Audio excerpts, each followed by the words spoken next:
buenos días, hermanos y amigos. La comunidad de vida cristiana y misionera Príncipe de Paz les da la bienvenida el día de hoy. Nos da mucho gusto saber que nos acompañan este domingo en un nuevo servicio dominical en línea.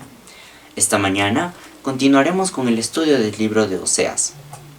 Compartir el Evangelio es una tarea primordial como cristianos, y en cumplimiento de esta labor les sugerimos que puedan distribuir este video a través de las diferentes redes sociales y plataformas digitales con todas las personas a su alcance, familiares, amigos, compañeros de trabajo, vecinos, y de esa manera poder obrar en más personas.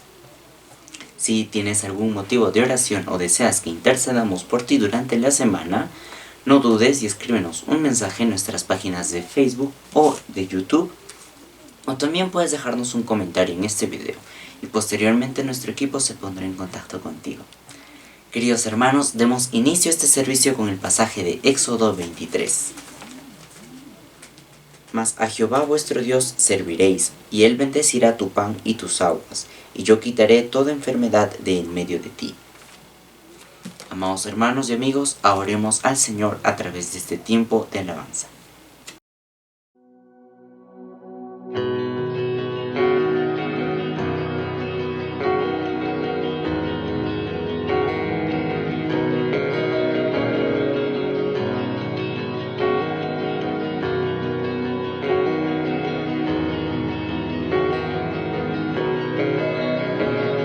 El cielo y la tierra creó, de la tierra Él nos levantó, aliento sopló, su imagen nos dio y en su reino Él nos abrazó.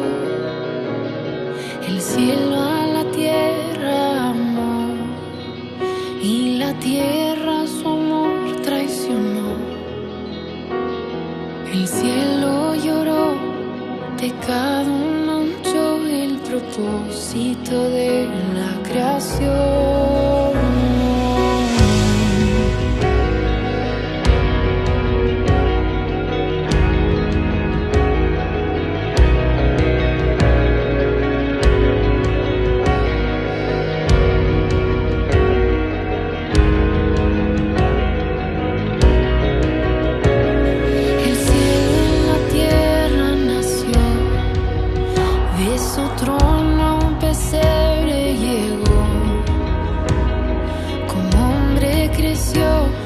El Hijo de Dios al perdido su amor extendió. El cielo a la tierra besó, con milagros su gloria mostró. Enfermo sanó, hambriento sació, como fuego en la noche brilló.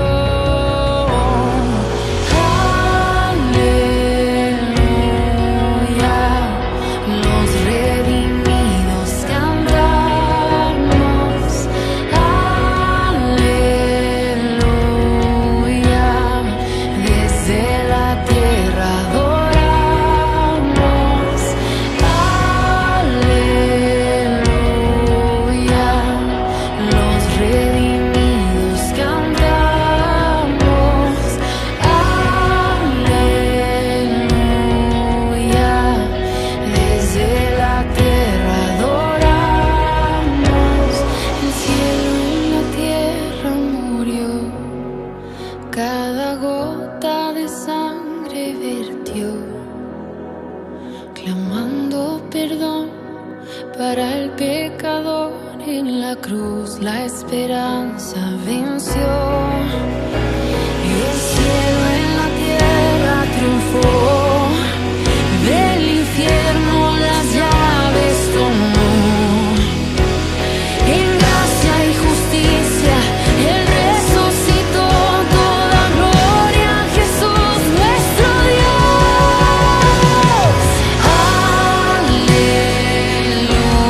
Aleluya, los redimidos cantamos. Aleluya, desde la tierra adoramos.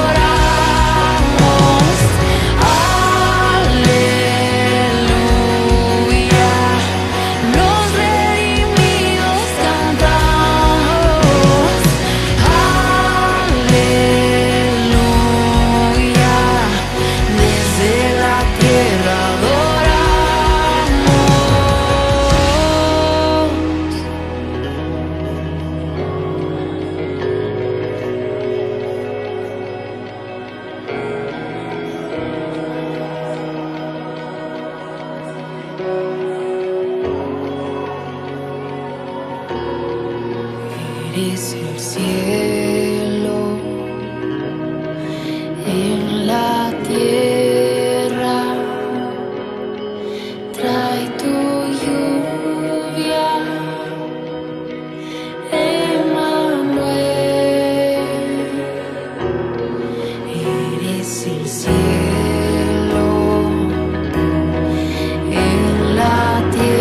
El Espíritu Santo llegó.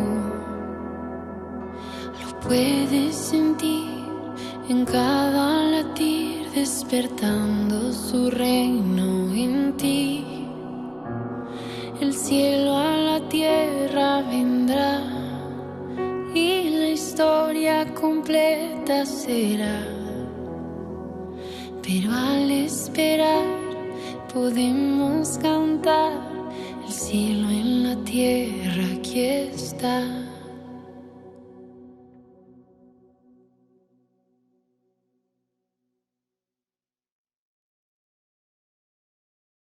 Hola, ¿qué tal? Sé bienvenido una vez más a esta serie de estudio bíblico del libro de Oseas.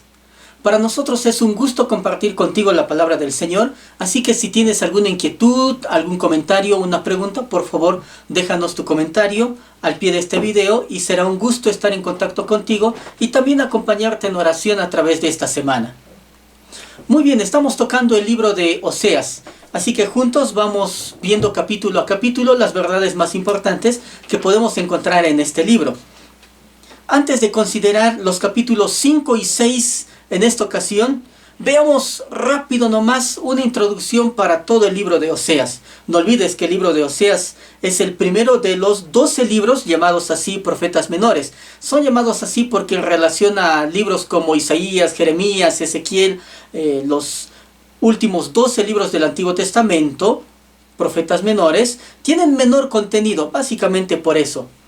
Oseas es un profeta que está en el reino del norte y profetizó entre los años 753 y 715 a.C. Obviamente, Oseas sería como el Jeremías, pero en el reino del norte. No olvides que Jeremías fue el profeta que estuvo profetizando en el reino del sur y vería también la toma de Judá y Jerusalén. En todo caso, Oseas vio la toma de todo el reino del norte en mano de los asirios. Podemos encontrar también que Oseas es contemporáneo a algunos ministerios proféticos. Entre ellos citamos a Isaías, quien estuvo profetizando por el año 740 a.C., de allí en adelante. También estuvo Miqueas. En el año 742 inicia su ministerio, estos profetas en el reino del sur. Y el profeta Amós por el año 760. En el reino del norte, sin considerar todavía a Jonás. Jonás estuvo profetizando para Nínive, y él inicia su ministerio por el año 790 a.C. aproximadamente. En fin, Oseas fue un profeta que estuvo ubicado, como dijimos ya, en el reino del norte, y los reyes en ese tiempo fueron Usías, Jotam, Acaz en Judá, y en el reino del norte fue Jeroboam II, un rey que tuvo un reinado de 41 años. Y en ese tiempo Israel estuvo con mucha prosperidad material, digamos así. También adoptó muchísimo la idolatría, ya que había sido heredada desde Jeroboam I, año 931 a.C.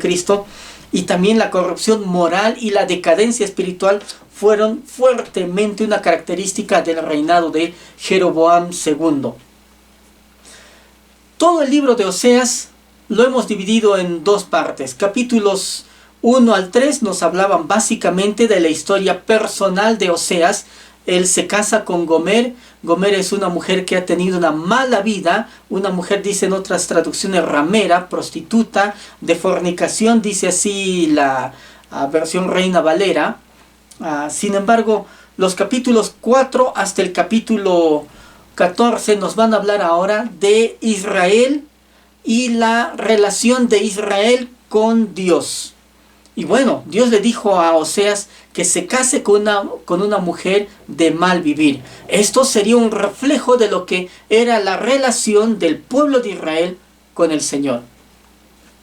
El tema importante del libro de Oseas, no lo olvidemos, se trata aquí básicamente de la infidelidad de Israel. Israel se dio a los Baales, a los ídolos, a los dioses cananeos, adulteró espiritualmente. En todo caso, podemos considerar que trae varios temas. El amor de Dios, definitivamente, que es tan grande, la misericordia de Dios, pero también la disciplina, la reprensión.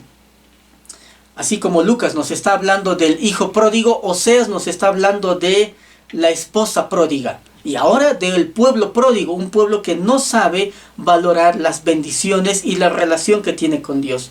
En todo caso, el libro de Oseas, a través del matrimonio, la vida familiar, conyugal de Oseas y Gomer, nos está ilustrando el amor de Dios por su pueblo que es pecador y también que es infiel. En fin, hoy veremos el capítulo número 5 y capítulo número 6. He titulado a este tema, El juicio de Dios contra Israel.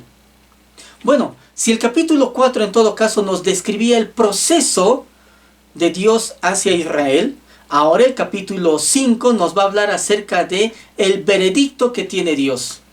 Creo que lo podríamos dividir, este primer capítulo, el capítulo 5, nos trae 15 versículos, así que del 1 al 7 vamos a ver un resumen de, digamos así, los cargos hacia Israel, los pecados que tiene el pueblo, y los versículos 8 hasta el 14, una segunda parte de este capítulo, o podríamos considerar, tiene la sentencia de Dios para su pueblo, la destrucción. Finalmente el versículo 15 trae una luz de esperanza para el pueblo. El capítulo 6 nos trae 11 versículos, que será también la continuación del capítulo 5. Bien, empecemos. Acompáñenme con esta fascinante narración de la profecía bíblica en estos dos capítulos. Vamos con el capítulo 5 en todo caso, versículo 1 en adelante. Dice, sacerdotes, oíd esto, y estad atentos, casa de Israel y casa del rey. Escuchad, porque para vosotros es el juicio, pues habéis sido lazo en Mizpa y red tendida sobre Tabor. Querido hermano y amigo, algo que podemos encontrar aquí es que 3 estamentos sociales se convocan para leerles la sentencia. Los encontramos en el versículo 1. Primero los sacerdotes. Ya hablamos de los sacerdotes en el capítulo 2. Fue precisamente esta clase, los sacerdotes, los que desviaron al pueblo. Tenían el papel de guiar al pueblo en los caminos del Señor, en la ley de Dios, pero más bien estaban aprovechándose de su función y desviaron a toda la población en la idolatría. La casa de Israel, número 2, es decir, todo el pueblo. Probablemente aquí está siendo representada por los ancianos del pueblo, los líderes. En todo caso es todo el pueblo. Y número 3 podemos encontrar también, se nos dice, y casa del rey. Escuchad, la casa del rey obviamente es toda la familia real. Encontramos entonces que la sentencia viene para toda la nación. Líderes espirituales, líderes sociales, políticos y también todo el pueblo.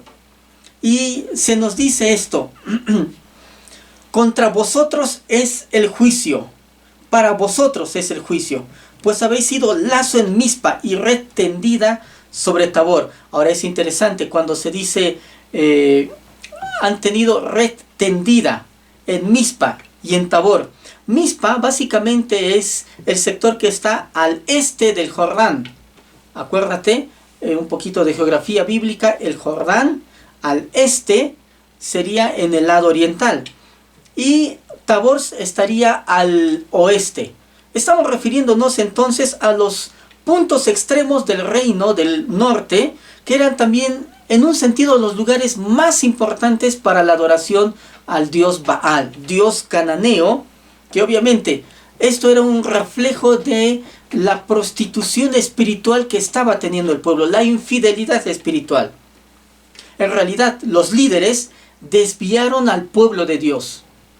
Querido hermano y amigo, en el liderazgo siempre hay un papel sumamente importante, ya sea que sea un liderazgo espiritual, un liderazgo político o social en la sociedad. Básicamente el líder tiene el papel de guiar al pueblo, dirigir al pueblo. Pero esto no sucedió en Israel. Creo que hoy en día sucede lo mismo. Es clásico considerar un tiempo de elecciones. Cuando vamos a elegir a nuestros gobernantes, y uno dice, ¿por quién vas a votar? Ya sabes por quién votar. Uy, no sé, voy a votar por el menos malo. Es casi típica esa frase. Bueno, algo a lo que podemos o creo que podemos considerar en esto. Hoy, tú y yo podemos elegir a nuestros líderes, a nuestros gobernantes. Y podemos ver si ellos nos alejan de Dios o nos acercan a Dios. Es difícil que nos acerquen a Dios, viviendo en este mundo donde todos prometen muchas cosas. Pero ¿cuáles son los líderes? Aquellos que están pensando en su posición y en su condición y nos alejarán más de Dios.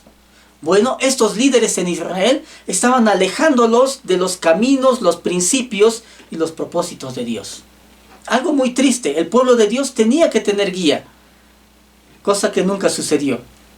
Aquí podemos considerar el versículo 2, dice, haciendo víctimas, han bajado hasta lo profundo, por tanto yo castigaré a todos ellos, a todo el pueblo, a todos los líderes.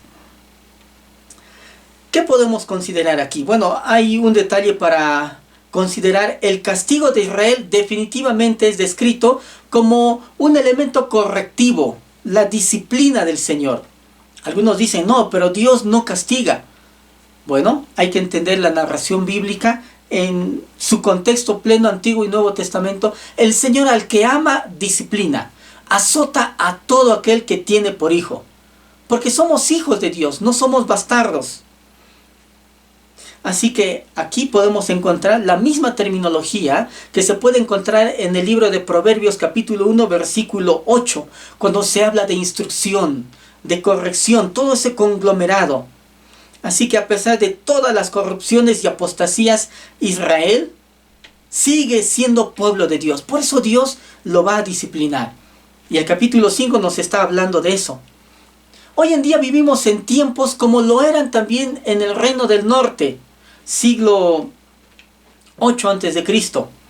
Un liberalismo en las naciones, también una posición muy liberal de los líderes espirituales, ni qué hablar en la política, en la teología.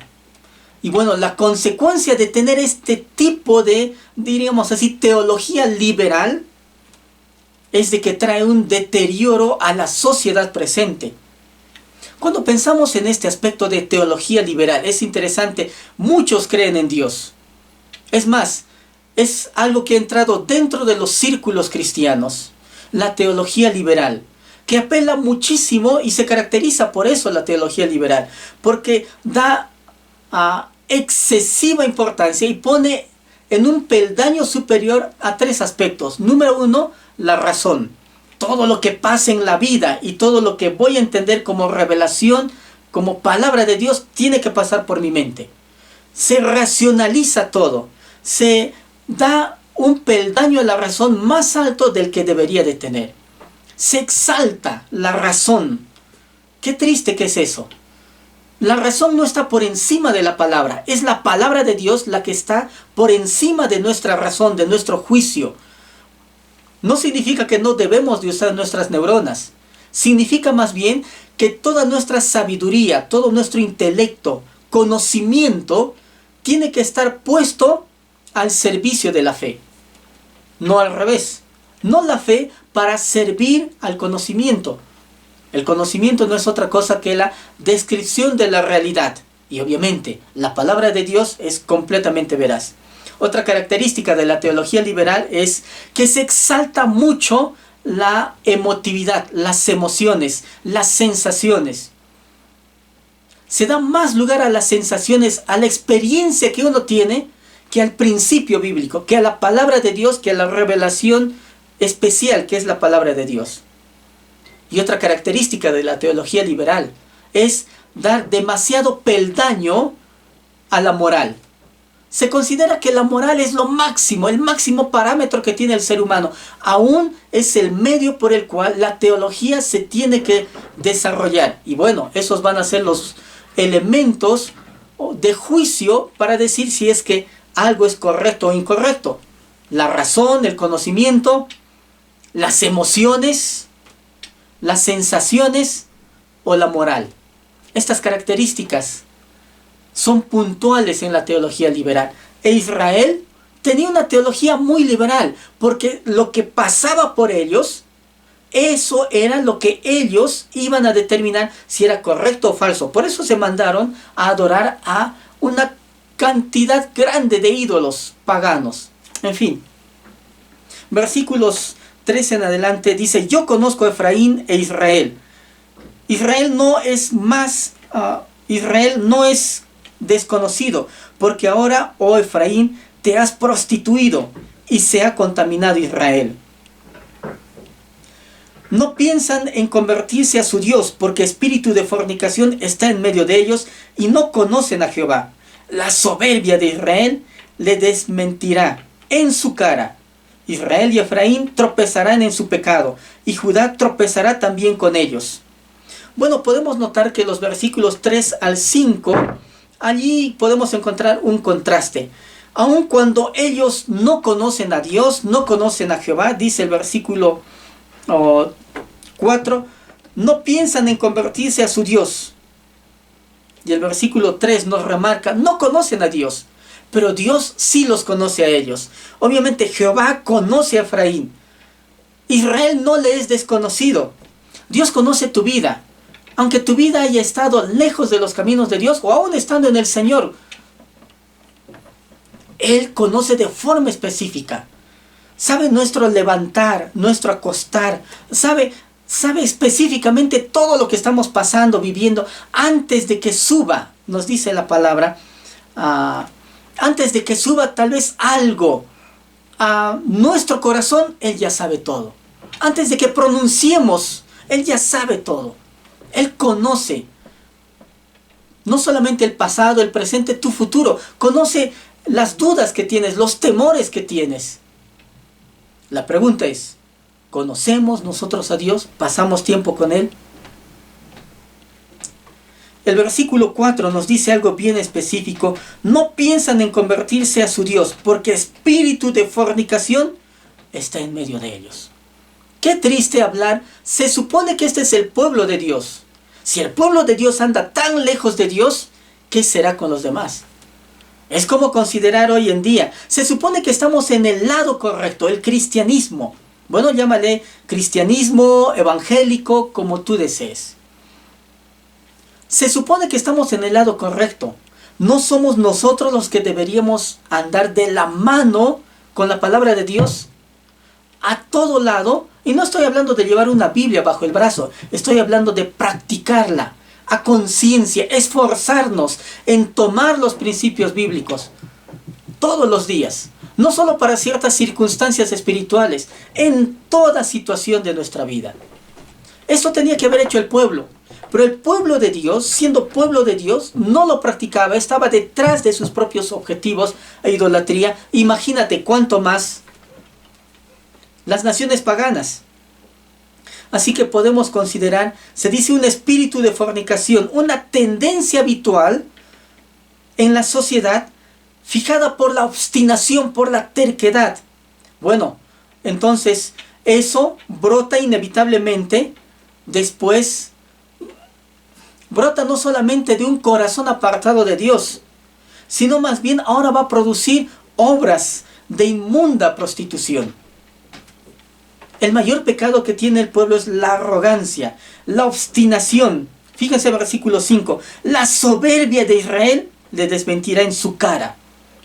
No hay mayor, tal vez, tropiezo para el ser humano que quedar enceguecido por la soberbia. Porque piensa que está en el lado correcto, no va a cambiar de posición. Yo tengo la razón, yo vivo, no me interesa quién es Dios.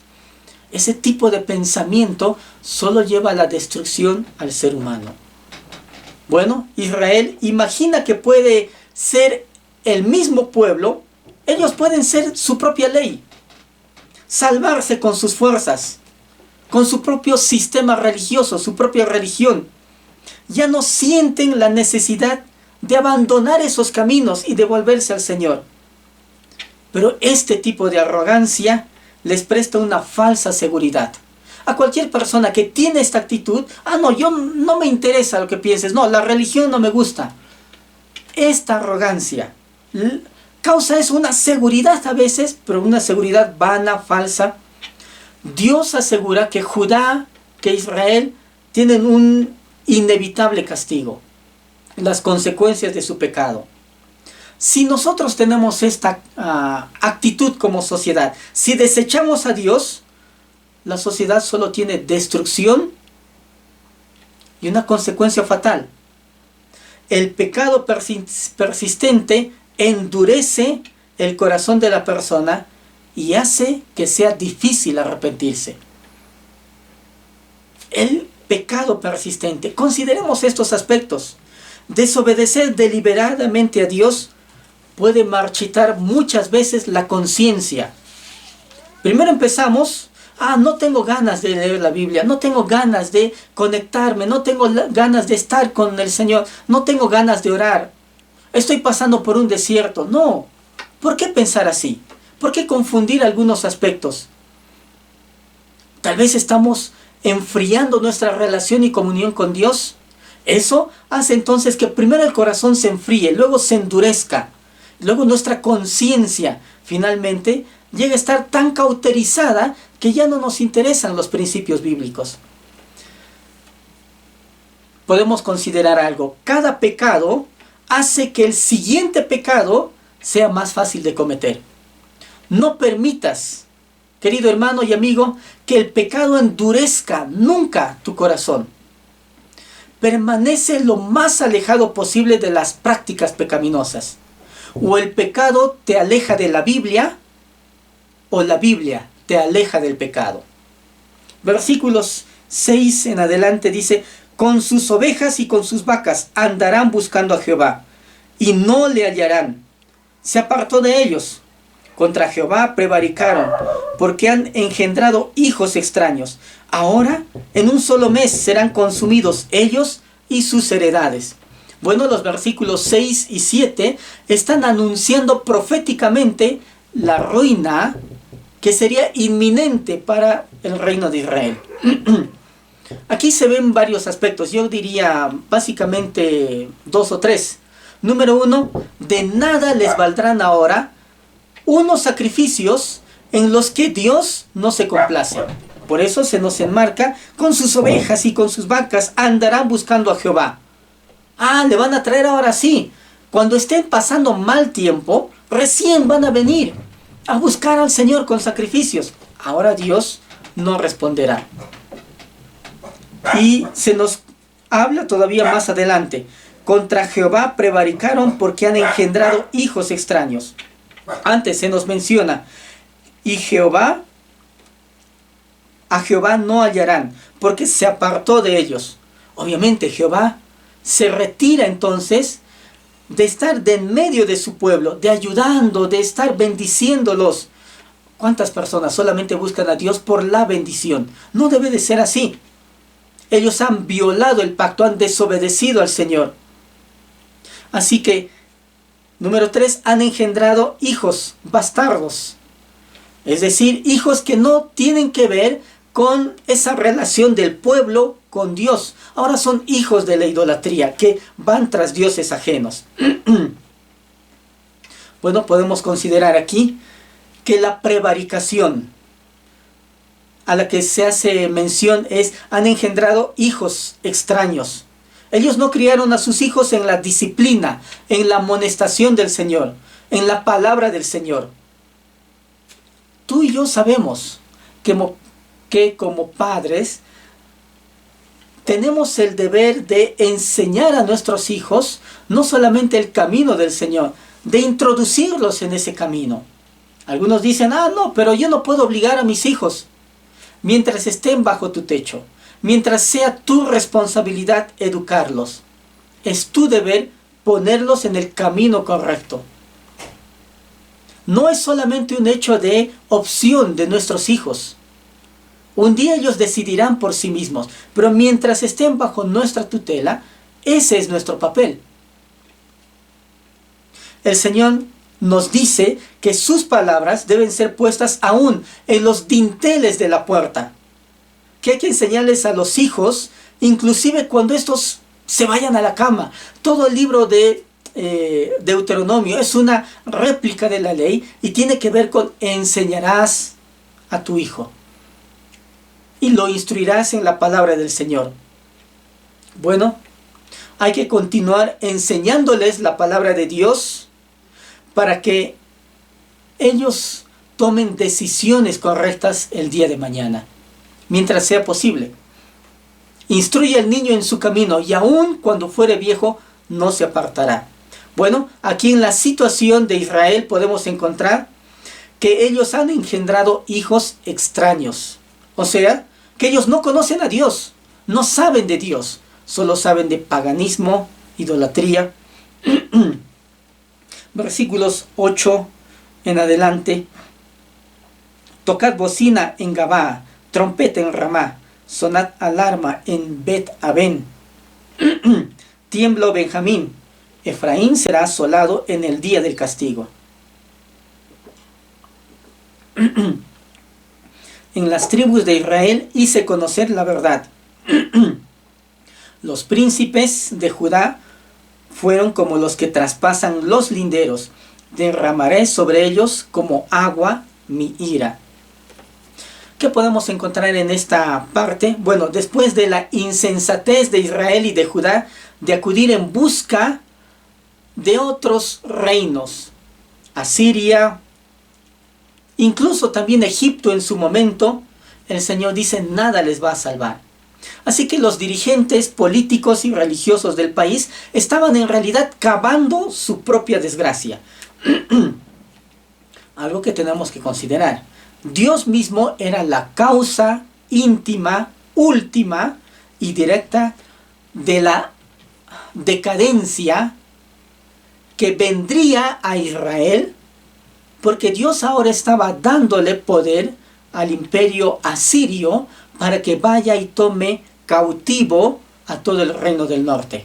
Esto se cumpliría en el año 722 a.C. Y así serían cautivos hacia tierras extrañas. El Señor indica más adelante, Efraín es vejado, quebrantado en juicio, porque quiso andar en pos de vanidades. Casi parece ser el libro de Eclesiastés, cuando la gente anda tras sus propios objetivos. Y el autor de Eclesiastés hace esta conclusión: vanidad de vanidades, porque el fin del hombre es, esta es la conclusión que hace en todo su análisis, temer a Dios y guardar sus mandamientos. Algo que no hizo el pueblo de Israel en su momento. El versículo 12 dice: yo pues seré como polilla a Efraín y como carcoma a la casa de Judá. ¿Cómo es eso? Como polilla. ¿Cuál es el papel que tiene la polilla con la ropa? Silenciosamente va, se deposita en un ropero y se come y desgasta todo. Finalmente hasta que deja algo que no sirve, si es que se deja mucho tiempo allí. Dice: yo seré como polilla y seré como carcoma para la casa de Judá. El Señor está diciendo: yo voy a traer precisamente esta reprensión, esta disciplina para el pueblo. Judá sería prisionera, cautiva del imperio babilónico, hecho que se cumplió a partir del año 605 en adelante. Israel fue llevado cautivo por el imperio asirio, lo dijimos, por el año 722 a.C. En fin, se habla de Efraín y se toma este nombre desde el capítulo 4 hasta aquí por lo menos, no menos de 30 veces. ¿Por qué se llama Efraín? Bueno, Efraín no solamente era la tribu más grande, tenía la mayor población, pero también podemos considerar algunos aspectos con referencia a Efraín. Efraín en alguna forma está representando a toda la nación, por un lado. Otros eruditos dicen que es el término que Dios usa para hablar con amor a su pueblo. Efraín, mi hijo. Sea como fuere, el Señor se está refiriendo a todo el reino del norte bajo este término Efraín. ¿Cuánto amor Dios tiene por ti y por mí? Pero ese amor también hace que ahora Dios lleve a Israel precisamente a este tiempo de reprensión, a este tiempo de castigo. Continuemos. Los versículos siguientes nos dicen: Versículo 13, y verá Efraín su enfermedad y Judá su llaga. Irá entonces Efraín a Asiria y enviará al rey Jareb, mas él no os podrá sanar ni os curará la llaga. Obviamente el castigo es inminente, es cierto, es cosa segura. Lo que Dios dice ha de hacer, está dando tiempo a la nación para que se arrepienta. Cada vez que el Señor da advertencias a su pueblo, es porque le está dando tiempo, arrepiéntanse, y todavía esta generación puede salvarse. Todavía tienen tiempo, pero eso es algo que no quiso hacer en su momento Israel. Los versículos también mencionados están dando a entender de que allí se estaban destruyendo. Los líderes de Judá se aprovecharon de la invasión asiria, por ejemplo, para extender un poco sus territorios. Fíjense, precisamente esto en el versículo 10 y 11. Los príncipes de Judá fueron como los que traspasan los linderos. Derramaré sobre ellos agua, como agua mi ira. ¿Saben qué estaba sucediendo?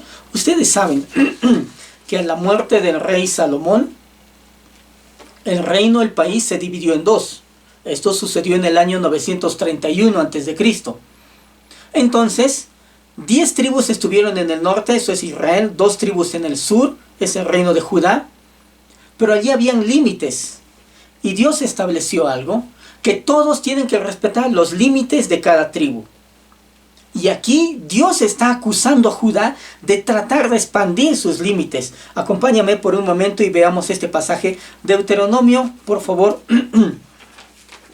capítulo 19. Veamos por un momento. Deuteronomio, capítulo 19, versículo 14.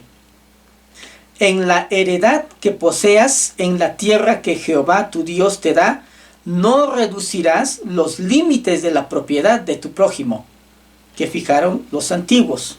¿Ok? Y el mismo libro de Deuteronomio, en el capítulo 27, versículo 17, nos dice: maldito el que redujere el límite de su prójimo. Y dirá todo el pueblo: amén. ¿Qué estaba haciendo Judá? Tratando de expandir sus límites más hacia el norte, quitándole territorio, obviamente la tribu que estaba allí contigua, en todo caso al reino del norte. Cuando Israel fue llevado posteriormente cautivo a Asiria, ese fue un momento que aprovechó el reino de Judá para expandir un tanto su territorio. Y el Señor dice: derramaré sobre ellos como agua mi ira. Así que los que traspasaron los linderos cometían un delito serio, según la ley mosaica. Y Oseas está diciendo que aquí los líderes de Judá eran como los que defraudaban a los demás, moviendo las piedras, porque eran los hitos. Se colocaban hitos que eran piedras, elementos que todo el mundo podía reconocer, y así expandían su territorio. Eso nos hace acordar hoy en día. ¿Cuánta gente no pelea por un centímetro de tierra? Y por un poquito más, teniendo a veces grandes extensiones, pero pelean por un poquito. Casi eso solamente es el reflejo de un corazón no solamente egoísta. Pero el Señor aún estaba cuidando, considerando la actitud de las personas con referencia a la propiedad. Algo que es importante considerar en nuestros días. Bueno, versículos. Finalmente el versículo 14 dice: porque yo seré como león a Efraín y como cachorro de león a la casa de Judá. León para Israel, que es inminente el castigo, vendría aproximadamente casi 100 años antes que el castigo para Judá. Por eso se dice: león seré para Israel y para Judá cachorro de león. Todavía tienen un tiempo. Todavía tienen tiempo para arrepentirse. Bueno, lástima que también se fueron cautivos a Babilonia. Yo arrebataré y me iré. Tomaré y no habrá quien liberte. Cuando la Biblia está diciendo me iré, Está hablando básicamente de que la gloria del Señor saldría del pueblo, hecho que se puede luego corroborar con el libro de Ezequiel. Si tú te fijas, el capítulo 10, allí se habla de cómo la gloria de Dios abandonó el templo progresivamente. Sale del templo, se pone sobre el monte y como quien diciendo, no quiero irme, pero esto es lo que ustedes iniciaron. Idolatría, paganismo, desobediencia a través de siglos, no quedaba otra. Ellos mismos rechazaron a Dios. Hoy en día solemos hacer esta oración: Dios, nunca me abandones. Ten en cuenta, Dios nunca te abandonará. Somos nosotros los que dejamos a Dios. Somos nosotros los que nos apartamos del camino del Señor. Tendríamos que más bien pedir: Dios, que nunca yo te abandone, ayúdame a tomar firmeza en mí y actuar en mi decisión de nunca abandonarte. Se hace mención también bueno, avancemos. Versículo 15, andaré y volveré a mi lugar hasta que reconozcan su pecado y busquen mi rostro. En su angustia me buscarán. Algo que podemos encontrar aquí es: Dios mismo había determinado el castigo sobre la nación. Si no hacemos caso al llamado de Dios, ese llamado que es al arrepentimiento, ¿cómo vamos a escapar? No podemos. Así vayamos tras nuestros contactos, tras ayudas, palancas que tengamos en el mundo, lo que Dios ha determinado ha de venir si es que no nos arrepentimos. Si nos arrepentimos, es la puerta a la bendición, es la puerta al cambio. ¿Cómo escaparemos si descuidamos una salvación tan grande? ¿Cómo? Si estando en los caminos del Señor nos desviamos por las pasiones de este mundo. Es triste cuando el Señor dice: yo me iré, los dejaré, me iré a mi lugar. La gloria del Señor, ese Shekinah, del cual se habla mucho en el Antiguo Testamento, la presencia de Dios allí, alejándose del pueblo por causa del pecado. Consideremos, eso es algo triste. No es la voluntad de Dios. Él no quiere dejar a su pueblo. Pero es lo que encontramos. El pueblo ha desechado a Dios y lo vimos en el capítulo 4. Entonces Dios dice: por cuanto desechaste el conocimiento, yo también te desecharé del sacerdocio. Algo que es importante: cuánto tú y yo nos esforzamos por estar firmes en los caminos de Dios, a pesar de cosas X, a pesar de tantas situaciones que puede haber o no en la vida. Podemos encontrar que hay una conexión entre el final del capítulo 5 y el inicio del capítulo 6. Fíjate, dice: venid y volvamos a Jehová, porque Él arrebató y nos curará, hirió y nos vendará. Bueno, cuando pensamos en el capítulo 6 vemos esa conexión de inmediato. Así que no olvides que originalmente no estaban los números, no estaba la división por capítulos, todo era una profecía de corrido. Aquí podemos encontrar un buen ejemplo en esta relación. Así que se expresa la resolución de la sentencia para el pueblo de Dios, pero también podemos ver en los primeros versículos del capítulo 6, los 3 primeros, versículos 1 al 3, una especie de súplica a la instancia del Señor. Y versículo 4 en adelante podemos encontrar la respuesta del Señor. Así que aquí podemos encontrar en este versículo: venid y volvamos a Jehová, porque Él arrebató y nos curará, hirió y nos vendará. Aquí tal vez dos aspectos. Parece ser que es una vuelta del pueblo, diríamos así, ¿no? Como que el pueblo está queriendo volver al Señor. Algo que podemos considerar siempre es que Dios no quiere la muerte del impío. Dios quiere que todos los injustos, los que están separados de Él, vengan, se arrepientan y vivan. Él no quiere la destrucción de los malos. Él quiere que todos vengan al arrepentimiento. El Señor es un Dios de vida, es un Dios de misericordia, de salvación.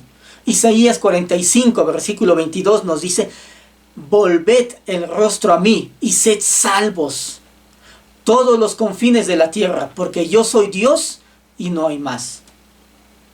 El libro de Ezequiel, capítulo 14, versículo 6 nos dice: convertíos y volveos. Volveos a mí y yo me volveré. Pablo está expresando lo mismo en el libro de Romanos: porque todo el que invoque el nombre del Señor será salvo. Este es el corazón de Dios. Este es el amor de Dios por los suyos. Podemos considerar, en efecto, que Dios está siempre presto a salvar, pero es preciso estar dispuestos a abandonar el pecado. Eso es importante. A eso se llama arrepentimiento. Esforzarnos por no volver a hacer lo mismo. Poner todo nuestro empeño, nuestra fuerza. Amar al Señor con todo nuestro corazón, con todas nuestras fuerzas, nuestra alma, nuestra mente. El pecado es lo que se interpone en nuestra relación con el Señor. Podemos encontrar aquí, estas podrían ser palabras del pueblo. Si son palabras del pueblo, venid, volvamos a Jehová.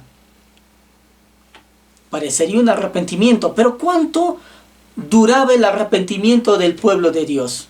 Ya veremos en el versículo 3, se nos cita, dice: y conoceremos y proseguiremos en conocer a Jehová, como el alba está dispuesta a su salida, vendrá a nosotros como la lluvia tardía y temprana a la tierra. Israel solamente tiene un arrepentimiento, o en todo caso, cuando las cosas ajustan, buscan a Dios, pero después tan pronto se olvidan. ¿Cuánto le dura precisamente ese hecho de comprometerse con el Señor? Poco o nada.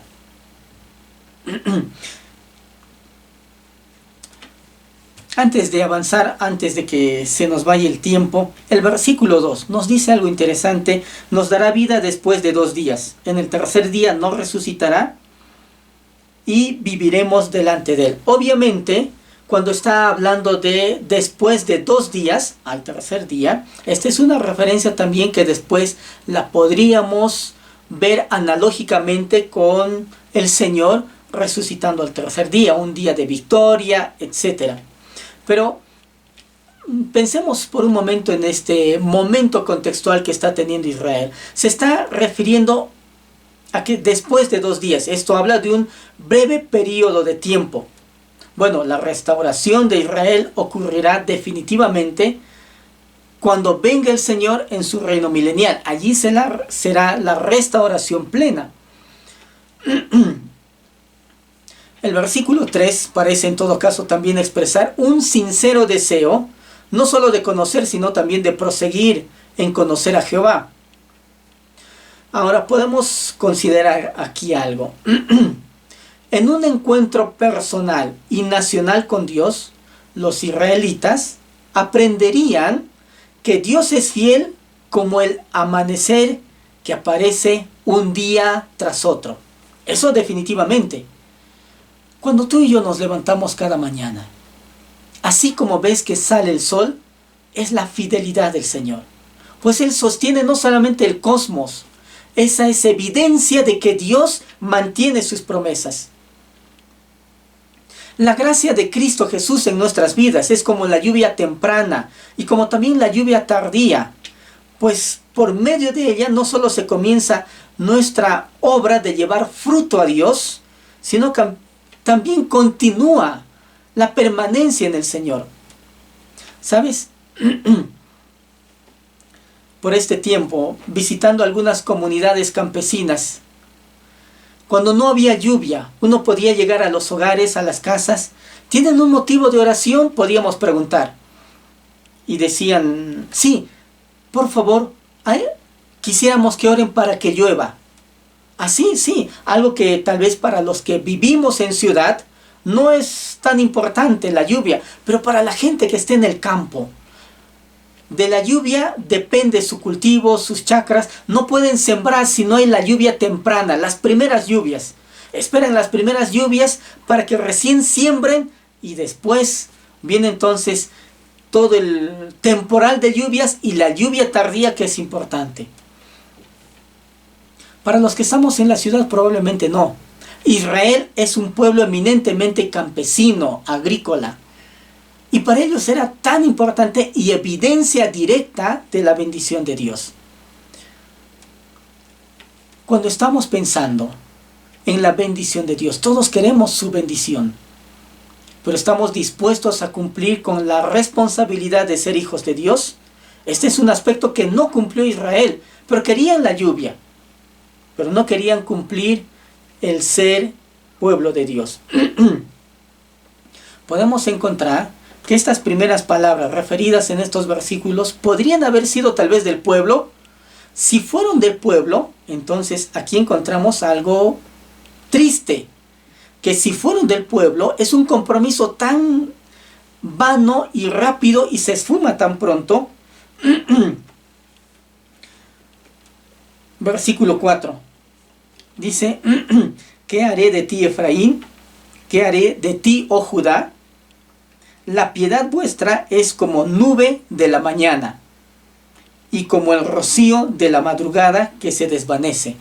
Ese tipo de compromiso era el compromiso del pueblo con Dios. Un compromiso muy superficial.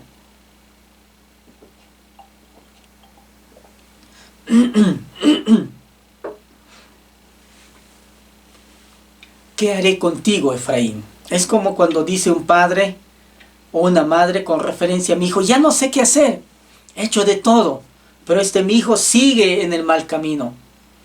Ya no sé qué hacer. Parece ser el corazón paternal que ahora se muestra en estas preguntas. ¿Qué haré a ti, oh Judá? ¿Qué haré a ti, Efraín? Todo lo que he hecho por ustedes. Bendición, llamarles la atención, ponerles avisos en el camino a través de los profetas. Tanto las advertencias como las amenazas no funcionan con el pueblo. Ni por advertencia, ni por amenaza. Por medio de los profetas, nada. ¿Qué más tendré que hacer para que abandones los ídolos? ¿Qué más tendré que hacer para que abandones la terquedad de seguir en tus propios caminos, tus objetivos, tus aspiraciones, que están llevándote solo a la destrucción, sin volverte a mí? Y el Señor les dice algo que es triste. Vuestra piedad, vuestro amor, es como una nube. Diría, es como la neblina. Esa neblina de la mañana, como el rocío de la madrugada, que se desvanece cuando sale el sol. Dura tan poco. Así es el compromiso que tienen conmigo. Cuando ustedes vienen, lloran y se postran y hacen sacrificios y guardan luto, ayuno y hacen de todo. ¿Cuánto tiempo dura eso? Nada. Es como el rocío de la mañana. Los deseos de reforma que tiene la nación son tan pasajeros. Así que el Señor está señalando que la profesión de lealtad que tiene su pueblo son como la niebla. Se evapora tan rápidamente. Querido hermano y amigo, algo que podemos a veces ver es muchas personas encuentran que es fácil, que es cómodo mantener la apariencia, solo apariencia de estar consagrados a Dios. Pero es profunda, es sincera su lealtad al Señor. Si tú y yo profesamos lealtad a Dios, bueno, respaldemos esa lealtad no solamente con palabras, sino con hechos, con actitudes, con el comportamiento, con nuestra conversación con los demás.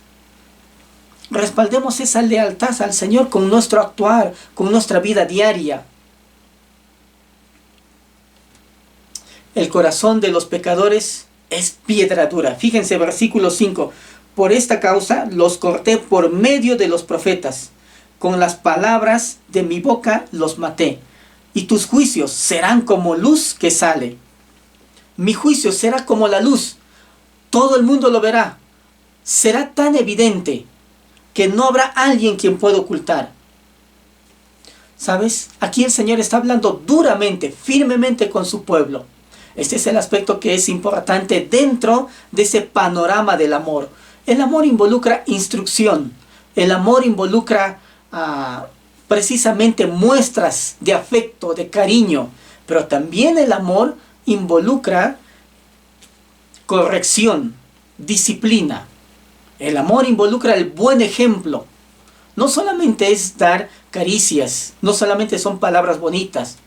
Es corrección, es ejemplo, es instrucción, es cariño, todo eso involucra el amor. Obviamente, el corazón de los pecadores es piedra dura, piedra que requiere mucho trabajo para hacer de esa piedra una figura de buena talla, para tallar algo, para sacar una buena figura. Bueno, hay personas a quienes se debe de reprender duramente. Israel es parte de ellos. Cada palabra, diríamos, habría de ser para ellos cortante, aun cuando una persona tal vez es reprendida y la persona huya de aquel que está reprendiéndola, pero que en el fondo es su bien, su bienestar. Aún en el fondo le está diciendo la verdad. Eso está haciendo el Señor con su pueblo. El versículo 6, muy conocido, un pasaje citado luego por el Señor: porque misericordia quiero y no sacrificio, conocimiento de Dios más que holocaustos. Ya nos está haciendo recordar lo que se le dijo también a Saúl, palabras a través del profeta Samuel. Primera de Samuel 15:22. Samuel le dijo a Saúl: ¿se complace Jehová tanto en los holocaustos, en las víctimas, como en que se obedezca a las palabras de Jehová? Y esto es importante. Ciertamente el obedecer es mejor que los sacrificios, y el prestar atención que la grosura de los carneros. Podemos considerar algo. El Señor dijo: si me amáis, guardad mis mandamientos. No es amor al Señor solo: oh Señor, te amo y me apasiono y lloro y derramo mi corazón. Y en la vida práctica, mi vida está lejos de los principios bíblicos.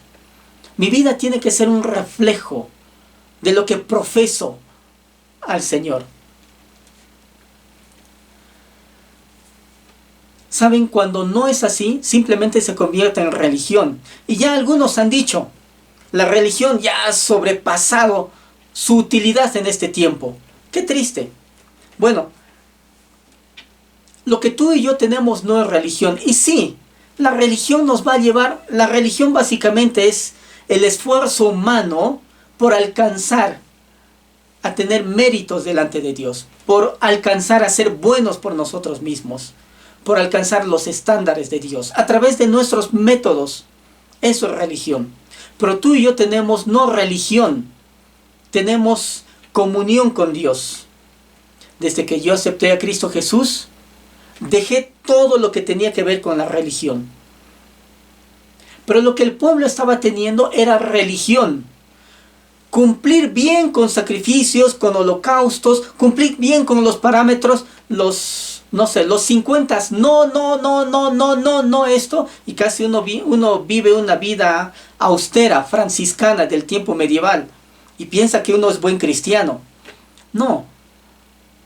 Eso tiene que ser el reflejo genuino de un corazón, de una vida entregada al Señor. Y obviamente eso tiene que reflejarse no solo en actos religiosos. Las prácticas de obediencia obviamente nos pueden ayudar a comprender mejor a Dios y a relacionarnos con Él. Por eso Dios instituyó la circuncisión, el sistema de sacrificios, todos esos aspectos en el Antiguo Testamento importantes. Hoy en día el bautismo, la Santa Cena, aspectos importantes, parte de la ordenanza de Dios para su pueblo. Pero estos no nos constituyen o no nos marcan el ser cristianos. Estos tienen que ser el reflejo de un corazón humilde, entregado al Señor. Una práctica piadosa es útil si se efectúa con amor y en obediencia a Dios. No solamente practicar esas cosas externas y en el corazón sigo con mis propios caprichos. Eso es religiosidad. Si nuestro corazón está lejos de Dios, el ritual se vuelve simplemente una burla. Esto estaba pasando con el pueblo. ¿De qué servían los holocaustos, los sacrificios, la grosura, el cebo? Por eso el Señor va a decir en cierto momento, hastiado estoy. ¿Quién les está pidiendo a ustedes que festejen estas fiestas? ¿Quién? Si el corazón está lejos. Así que Dios no quería los rituales de los israelitas, Él quería el corazón de Israel. Dios no está buscando los rituales externos. Dios está buscando tu corazón. Dios está buscando tu fidelidad en lo íntimo. ¿Por qué adoras tú a Dios? ¿Qué motivo yace detrás de tus ofrendas, detrás de tus sacrificios? ¿Qué motivo hay? ¿Algo de conveniencia? Este es un pasaje que el Señor Jesucristo citó varias veces. Porque misericordia quiero y no sacrificio. Conocimiento de Dios más que holocaustos. Nos dice el libro de Mateo, capítulo 5, versículo 23. Por tanto, si traes tu ofrenda al altar y allí te acuerdas de que tu hermano tiene algo contra ti, ya sabes qué hacer. Este es el corazón, este es el sentido. El mismo libro de Mateo en el capítulo 9, versículo 13 nos dice, id pues y aprended lo que significa misericordia quiero y no sacrificio. Y luego él va a traer una conclusión, porque no he venido a llamar a justos, sino a pecadores al arrepentimiento. Todas las cosas externas que tengamos en nuestra práctica cristiana evangélica son válidas si vienen de un corazón contrito, humillado, entregado al Señor, y si son manifestación de una comunión cercana, estrecha con el Señor. Pero si solo son prácticas externas, y tenemos muchas, si solo son eso, nos estamos quedando solo en una religión. ¿De qué me servirá tantas prácticas externas si en mi corazón albergo odio, la falta de perdón hacia el prójimo? Si no puedo perdonar algo que ha sucedido años atrás, si guardo rencor hacia alguien, si tengo todavía egoísmo o si tengo tal vez celos de otra persona, ¿para qué me estoy matando en días prolongados de ayuno? El ayuno es una buena disciplina cristiana. La oración son elementos prácticos que el Señor tomó en el Sermón del Monte. Es interesante, ayuno, oración y las limosnas. Las tres prácticas que toda religión tiene. Y diríamos toda práctica religiosa. Tres prácticas aún en nuestro cristianismo contemporáneo. Pero esas prácticas solo quedan en religión si no son el reflejo de un corazón humillado, entregado y sometido al Señor. Los versículos finales 7 al 11 están haciendo un historial de apostasía que tiene Israel. Mas ellos, cual Adán, traspasaron el pacto. Allí prevaricaron contra mí. Así como Adán traspasó el pacto en el Edén, Israel está traspasando el pacto de ser pueblo de Dios y de ser obediente al Señor. Eso es algo triste. Al igual que Adán en el jardín del Edén, el pueblo violó el tratado de Dios. Demostró que era infiel a Dios. El pueblo de Israel. ¿Qué hay de nosotros? ¿También hemos faltado a nuestra fe con Dios? ¿Le hemos fallado? ¿Qué hay de las promesas de servicio que hemos olvidado con el tiempo? Le hemos asegurado al Señor que andaríamos, moriríamos por Él. Señor, yo moriré por ti, si es necesario. Bueno, tal vez primero tenemos que aprender a vivir por Él para que un día nos ganemos el mérito de morir por Él. Y como ladrones que esperan a algún hombre, así una compañía de sacerdotes mata en el camino hacia Siquem. Así cometieron abominación. Se habla de dos ciudades, Galat y Siquem, ciudades importantes, ciudades que tenían renombre en aquel entonces. Obviamente aquí podemos encontrar, Siquem era una de las ciudades de refugio, o ciudad a la que tenían que acudir todos aquellos que eran sospechosos de algún crimen. Bueno, para que se les haga justicia, huían a la ciudad de refugio, eran las ciudades de los levitas. Pero aquí se menciona Siquem. ¿Por qué? Porque en Siquem probablemente algunos eruditos dicen Siquem era una ciudad obviamente de refugio y en donde podían sentirse a salvo los fugitivos. Pero los caminos que llevaban a Siquem ahora estaban inseguros. ¿Por qué? Algunos que han hecho un examen un poquito más exhaustivo piensan que bandas de sacerdotes perversos asaltaban a los viajeros que estaban camino a Siquem. Algunos eran asesinados. En sectores, en ese territorio donde alguien tenía que estar seguro, en realidad eran los caminos más inseguros. ¡Qué triste! Por eso el Señor dice, así una compañía de sacerdotes mata en el camino hacia Siquem. Así cometieron abominación. Los lugares sagrados, Galat y Siquem, ahora eran los lugares más corruptos. Tanto había cambiado la moral de este pueblo, la moral de la nación. En la casa de Israel he visto inmundicia. Allí fornicó Efraín y se contaminó Israel.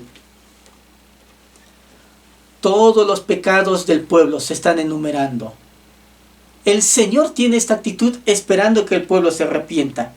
Para ti también, oh Judá, está preparada una siega, cuando yo haga volver el cautiverio de mi pueblo. Algunos dicen, no, yo nunca iré tras esos caminos.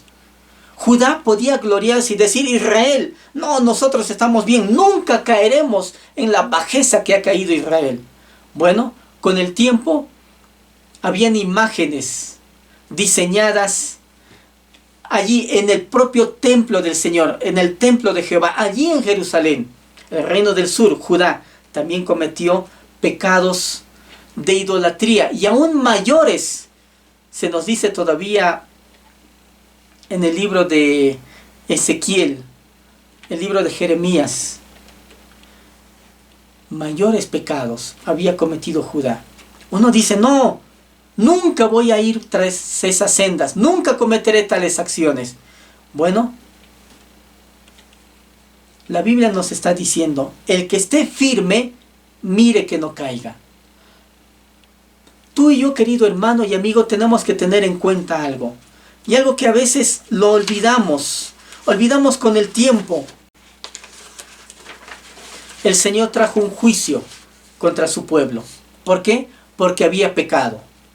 Se desvió de los planes de Dios. Se desvió de los caminos de Dios. El libro de Romanos nos está explicando y nos dice algo puntualmente, y voy a terminar con esto. El capítulo 12.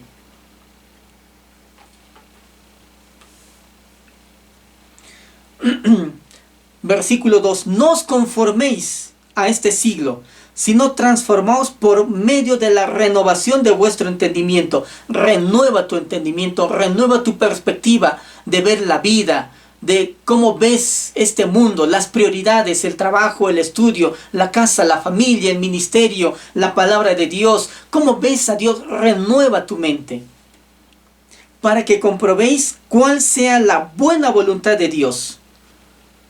Eso es algo que no cumplió Israel y por eso le vino el castigo. La buena voluntad de Dios, no olvides, la voluntad de Dios. Bueno, algunos dicen, sí, la voluntad de Dios, ¿la haces? No. Para algunos la voluntad de Dios es buena. Eso es algo interesante. Pero no solo tiene que ser buena. ¿Cómo es para ti la voluntad de Dios? Sí, es buena. Sube de ese peldaño. No solo es buena. Ojalá que subas un peldaño más. Es agradable. Me gusta hacer la voluntad de Dios. Pero también hay otras cosas. Pero su voluntad me gusta. Bueno, agradable todavía es un peldaño más arriba que solamente buena. Pero todavía hay un peldaño más. Perfecta. Tú quédate en ese peldaño. Para algunos la voluntad de Dios es solamente buena, pero hay otras cosas buenas también. Para otros es agradable, les gusta hacer la voluntad de Dios. Está todavía en un peldaño más arriba. Eso es algo importante. Pero quédate con la tercera característica también. Es perfecta. Significa que todo lo demás, tus planes, tus objetivos, tu visión de la vida,